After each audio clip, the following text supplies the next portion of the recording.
Hello YouTube, this is Morgan Airspeed Prime here with my next Boruto anime review. It's actually a big day in general for Boruto today because we have this new anime episode as well as a new Boruto manga chapter coming later on. So if you read the manga, definitely stay tuned to my channel because later on, when the chapter does come out, I'll have my video, my review of the chapter also coming out today. But we're here to talk about the anime episode here, episode 237.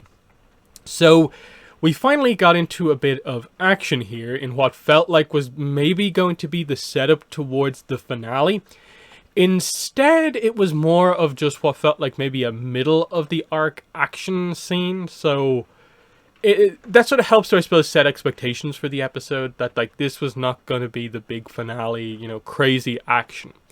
When you come out of this episode, you sort of realize that, okay, there's still a bit more to go. We're getting more of a sort of one-off episode while things have slowed down a little bit in the arc, but I suppose we're going to build back up to reintroduce the finale and actually get to the final big fights that I suppose most people are waiting for. What we got here was mostly this episode of explaining to us the idea that this new scientific ninja tool is basically a kind of chakra rail cannon style thing. I didn't really get this from the end of the last episode, but the second it like came down and you saw that it was sort of open on the sides and it sort of looked like a rail cannon, it's like, got you now. So, you know, cool weapon that they have the technology to do this. And it's obviously stopped this from being a threat where they could use this to hit pretty much anything.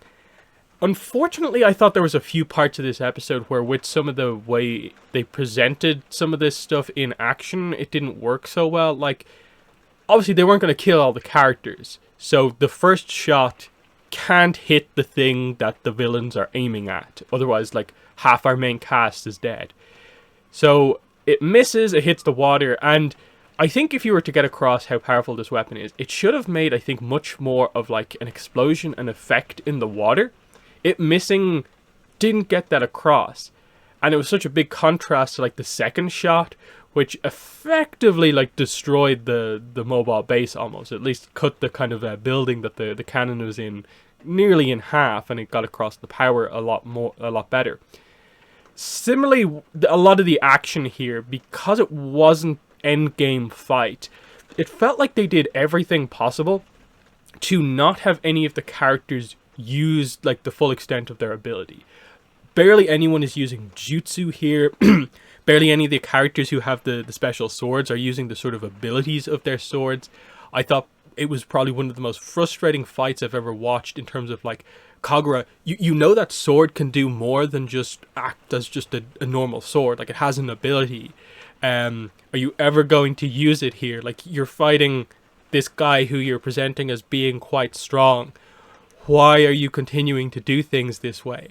So there was that frustration of just, I don't feel they wrote the fight back and forth like super well. In that I don't come out of this feeling like, ooh, Tenma's this like amazing fighter. It's more like, why did they weaken like all of our cast here against this guy? Because it felt like there was a situation where there's enough characters in play here where all you had to do was have like Boruto kind of go for a big jutsu, Kawaki uses like laser cannon thing, Kagura used the energy based aspect of his swords, and also have the other two swordsmen be clever with how they use their swords, and you can beat this guy. But instead, I get they did a little bit of plot stuff more with the other two swordsmen to sort of take them out of the fight, and that you did have to have sort of Boruto and Kawaki scramble around trying to take down the weapon. But it was also weird that like no one's gonna like even attempt to really go like 2-on-1 against this guy, like really turn the odds all that much, in that he didn't come across so overly powerful just because like he has a sword. And I get it, they've been roughly building up, like, remember a few episodes ago the way they actually released this guy's father from prison was by using another sort of similar type of like new sort of ninja sword that was like kind of fish based, and this guy has this sort of crab claw sword, which is kind of cool, and I guess is of an equivalent power level. It was just wild to me to see Kagura swinging this weapon around. Like, it felt like at times he didn't know how to use it properly, because they're really slow with the animation, making it clear how big it is. But then all of a sudden he's like, oh yeah, I remembered, it's two swords. And he gets kind of a hit in. But then he immediately just puts them back together and it's back to normal. And I just felt like the fight choreography wasn't dynamic, like, at all.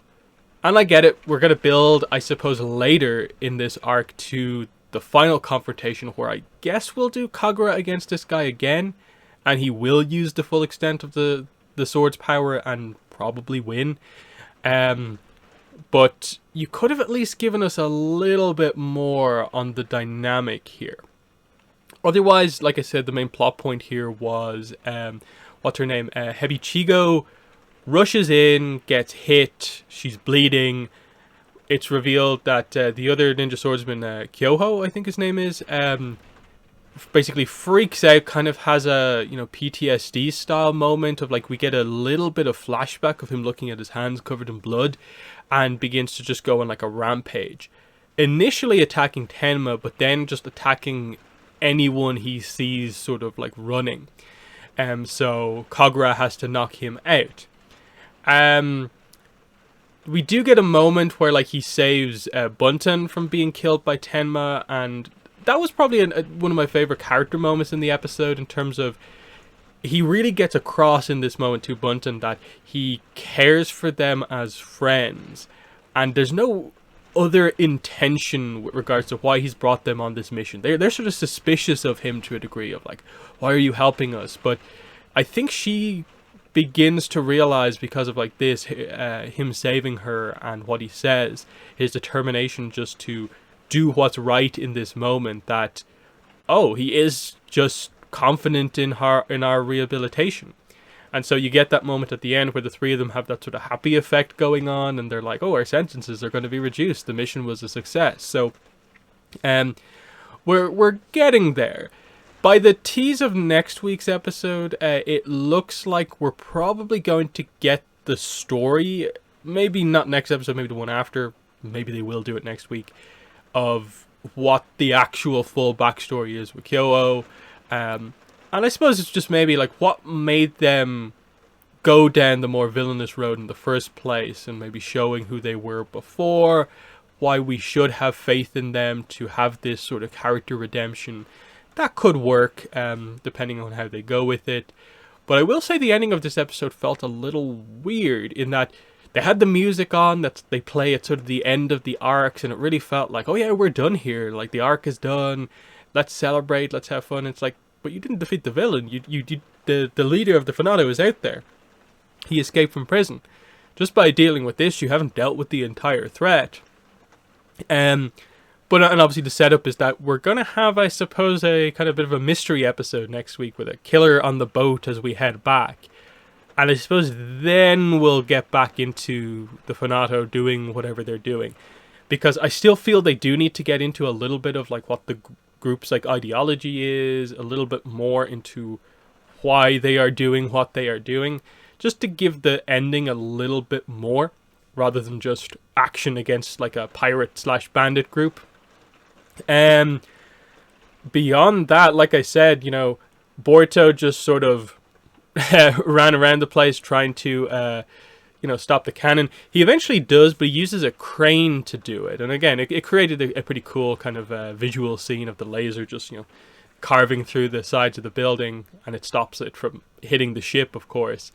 Kawaki is just sort of doing his thing. Again, he doesn't use too much of his ability outside of transforming his arm into a sword, and also not appearing to be presented all that well in the fight. But, like I said, it's a midway point. I don't want to read into it too much, but watching the episode, that's how I felt, is that this is just really fighting by numbers here. You're not doing too much with it here.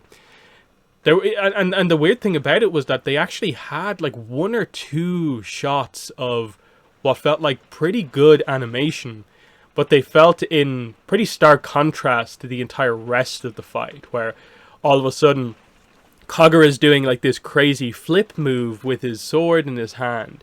Yet in all the other scenes, it feels like he's lugging around the heaviest things in the world. So I hope they improve that as we go forward. But yeah, the arc, it's definitely sort of lowered my expectations a little bit for the arc. But at this stage, really, all I want is just, okay, do the character arc with the swordsman. Show me a bit more about why they have now decided to go for a redemption themselves, why they're on board with this, and give me some good fights at the end. Sort of redeem yourself for having a little bit of a weak fight here with Tenma by having a good fight with him later, and then have Amari be actually a really cool big villain to defeat. That's kind of all I want from the end of this arc, and hopefully hopefully they don't string it on too much. I like a long arc when they have substance to it, but it's maybe becoming a little bit clear that this one maybe doesn't have all that much going on. So yeah, a weird episode where I was hoping this would be the one that takes this from solid, decent setup and is like, yes, they finally delivered, but it's more of no, it's still at that same level. Will we be able to build again towards the finale of this arc? Hopefully. So yeah, not terrible, but I had a few more issues with this one than I maybe expected to have. So in the comments, let me know what your thoughts were on this episode. And like I said at the start of the video, check back on the channel a little later on when the new manga chapter comes out. I will be doing a review. I'll be putting it up today. So that's going to be exciting, because if you saw what happened at the end of the last manga chapter, this is one of the more hyped chapters just to see how they go about resolving that in this one. So check that out if you're a manga reader. But that has been the video. Thanks for watching, and bye.